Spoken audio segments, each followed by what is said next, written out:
Oman বাংলাদেশের কূটনৈতিক সম্পর্ক গড়িয়েছে দীর্ঘ 50 বছরে। আর এই উপলক্ষে ফুটবল টুর্নামেন্টের আয়োজন করেছে প্রবাসী বাংলাদেশিরা। আয়োজকদের বিশ্বাস এর মাধ্যমে আরও শক্তিশালী হবে দুই দেশের সম্পর্ক, পাশাপাশি নিজ দেশের ঐতিহ্যকে ধারণ করে প্রবাসে দেশের সুনাম বজায় রাখার বিষয়ে সচেতন হবে তরুণেরা। লীগ পদ্ধতির এই টুর্নামেন্টে বাংলাদেশের শিক্ষার্থীদের মোট 8টি দল অংশ নেয়। ওমান থেকে সহকর্মী মোহাম্মদ রফিকুল্লার পাঠানো তথ্যচিত্রে ডেস্ক রিপোর্ট।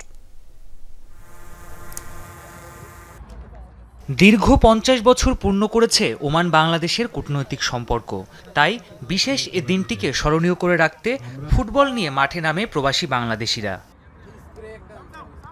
ওমানের রাজধানী মাসকাটের আল আমারাত ফুটবল মাঠে এই আয়োজন করে ওয়ান রয়্যাল ইন্টারন্যাশনাল। অংশ নেয় দেশটিতে বসবাসরত বাংলাদেশি শিক্ষার্থীদের 8টি দল। লীগ পদ্ধতির এ খেলায় গোলাপি দলকে 1 গোলে হারিয়ে চ্যাম্পিয়ন হয় কালো দল। ফুটবল ম্যাচ উপলক্ষে আয়োজিত অনুষ্ঠানে সভাপতিত্ব করেন দিদারুল আলম ইকবাল।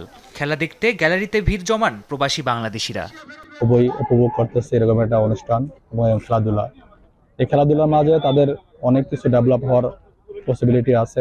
অনুষ্ঠানটা রেগুলার হোক আর বাচ্চারা খেলাধুলা করুক, যাতে মোবাইলে বেশি আসক্তি না হয়ে আমাদের একটা স্ট্রং জেনারেশন আমরা পাই। মনে হচ্ছে আমাদের বাংলাদেশের কোনো এক জায়গায় বসে আমরা খেলা দেখতেছি। যে টুর্নামেন্টের এই ধারাবাহিকতা অব্যাহত থাক প্রত্যাশা করতেছি।